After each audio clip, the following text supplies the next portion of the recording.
नमो भगवते वासुदेवाय नमः। ओम विष्णवे नमः। हे भगवान श्री हरि विष्णु, आपके चरणों में कोटि कोटि नमन। आपकी कृपा से ही जीवन में सुख, शांति और संतान सुख की प्राप्ति होती है। कहते हैं, एकादशी व्रतम पुण्यम सर्व पाप प्रणाशनम, विष्णोः प्रीतिकरम सत्यम सर्व काम फल प्रदम। अर्थात एकादशी व्रत अत्यंत पुण्यदायक, पापों का नाश करने वाला और भगवान श्री हरि विष्णु जी को प्रिय है। यह व्रत सत्य रूप में सभी मनोकामनाओं को पूर्ण करने वाला है। कहते हैं, सच्ची श्रद्धा से यह व्रत करने तथा कथा का श्रवण करने पर भगवान श्री हरि विष्णु स्वयं अपने भक्तों की झोली भरते हैं। तो आइए श्रद्धा भरे मन से श्रवण करते हैं पुण्यदायिनी पुत्रदा एकादशी व्रत कथा। धर्मराज युधिष्ठिर कहने लगे कि हे भगवान, मैंने श्रावण मास के कृष्ण पक्ष की कामिका एकादशी का सविस्तार वर्णन आपसे सुना। अब आप मुझे श्रावण शुक्ल एकादशी का क्या नाम है, इस व्रत की विधि क्या है तथा इसका महात्म्य कृपा करके मुझसे बताइए। मधुसूदन कहने लगे कि इस एकादशी का नाम पुत्रदा एकादशी है। इस एकादशी को पवित्रा एकादशी भी कहा जाता है। पुत्रदा एकादशी व्रत करने वाले व्यक्ति को पूजा के बाद श्रावण पुत्रदा एकादशी व्रत की कथा अवश्य सुननी चाहिए। ऐसा करने से व्रत पूर्ण होता है और मनोकामनाएं पूरी होती हैं। अब आप शांति पूर्वक इस कथा का श्रवण कीजिए। इसके श्रवण मात्र से ही वाजपेयी यज्ञ का फल मिलता है। द्वापर युग के आरंभ में महिष्मती नाम की एक नगरी थी, जिसमें महिजीत नाम का राजा राज्य करता था। लेकिन वह संतानहीन होने के कारण राजा को राज्य सुखदायक नहीं लगता था। उसका मानना था कि जिसके संतान नहीं होती उसके लिए यह लोक और परलोक दोनों ही दुखदायक होते हैं। पुत्र रत्न की प्राप्ति के लिए राजा ने अनेक उपाय किए, परंतु राजा को पुत्र रत्न की प्राप्ति नहीं हुई। वृद्धावस्था आती देखकर राजा ने प्रजा के प्रतिनिधियों को बुलाकर कहा, हे मेरी प्रिय प्रजाजनों, मेरे राजकोष में अन्याय से उपार्जन किया हुआ धन नहीं है। न मैंने कभी देवताओं तथा ब्राह्मणों का धन छीना है। किसी दूसरे की धरोहर भी कभी मैंने नहीं ली। प्रजा को हमेशा पुत्र के समान पालता रहा। मैं अपराधियों को पुत्र तथा बांधवों की तरह दंड देता रहा। कभी किसी से घृणा नहीं की। सबको समान दृष्टि से देखा, सबको समान माना। सज्जनों की सदा पूजा करता रहा।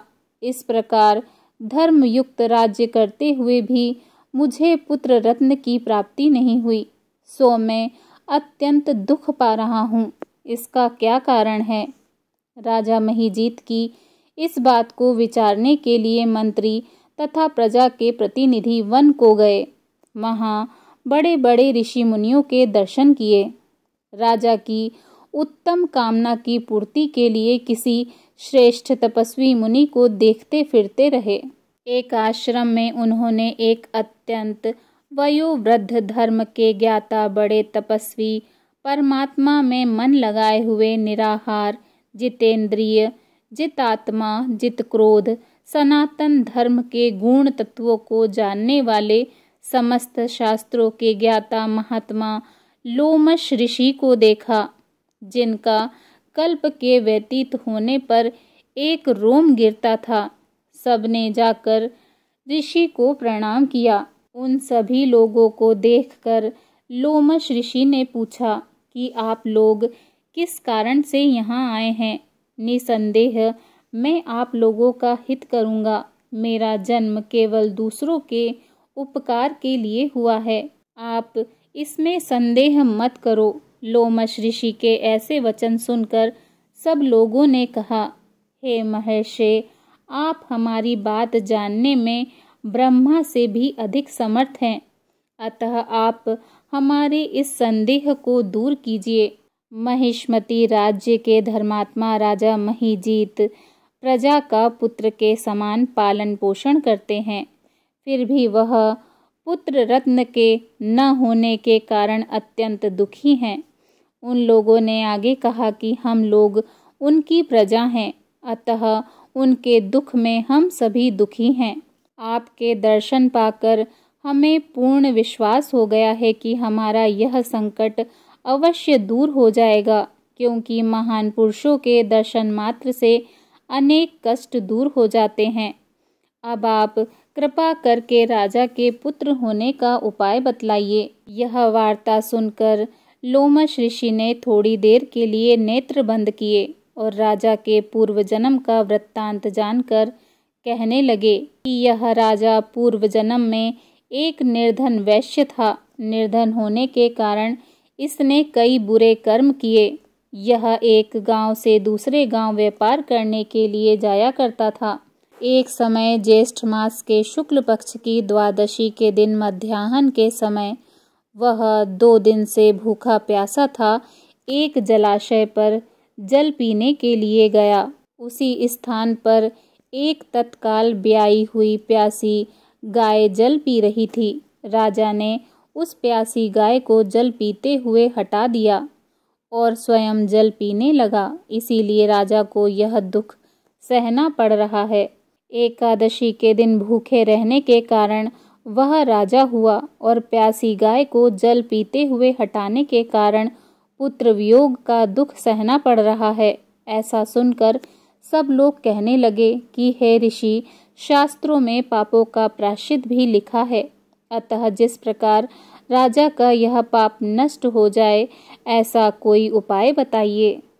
लोमश ऋषि कहने लगे कि श्रावण शुक्ल पक्ष की एकादशी को, जिसे पुत्रदा एकादशी भी कहते हैं, तुम सब लोग व्रत करो और रात्रि को जागरण करो, तो इससे राजा का यह पूर्व जन्म का पाप अवश्य नष्ट हो जाएगा। साथ ही राजा को पुत्र रत्न की प्राप्ति अवश्य होगी।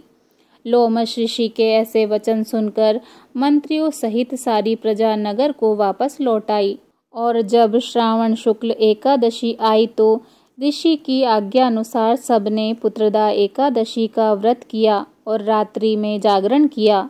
इसके पश्चात द्वादशी के दिन इसके पुण्य का फल राजा को दिया। उस पुण्य के प्रभाव से रानी गर्भवती हो गई और प्रसव काल समाप्त होने पर रानी ने एक तेजस्वी पुत्र को जन्म दिया। इसीलिए हे राजन, इस श्रावण शुक्ल एकादशी का नाम पुत्रदा एकादशी पड़ा। अतः संतान सुख चाहने वाले को इस व्रत को अवश्य करना चाहिए। इसके महात्म्य को सुनने से मनुष्य सब पापों से मुक्त हो जाता है और इस लोक में संतान सुख भोग कर परलोक में स्वर्ग को प्राप्त करता है। प्रेम से बोलिए भगवान श्री हरि विष्णु जी की जय। ओम नमो भगवते वासुदेवाय नमः।